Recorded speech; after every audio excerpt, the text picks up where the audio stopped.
Superfast news, आवाज जनसामान्यांचा। असून गावकरी अंधारात, वडकी महावितरणची अलगर्जीपणा।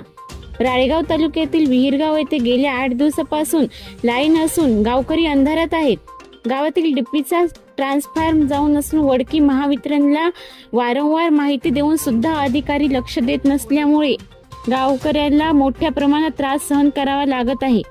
याला जबाबदार कोण? तरी पण वरिष्ठ अधिकारी यांचं दुर्लक्ष होत असल्याचं दिसत आहे। विहिरगाव येथे एअरटेलचं टावर होऊन 1 वर्ष उलटून गेले असून सुद्धा टावरला अजून डीपी कनेक्शन बसलेलं नाही। फक्त डीपी उभी करून शोभेची वस्तू दिसून राहिली आहे।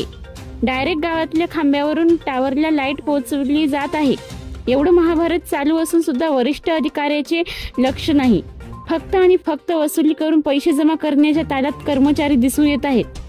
या सर्व कामाला अभय कुणाचे हे की डायरेक्ट वरिष्ठ कर्मचारी व लाईनमन यांचे सहकारी असल्याचं दिसून येत आहे। महाराष्ट्र सुपरफास्ट न्यूज साठी राळेगाव प्रतिनिधी नरेश राऊत।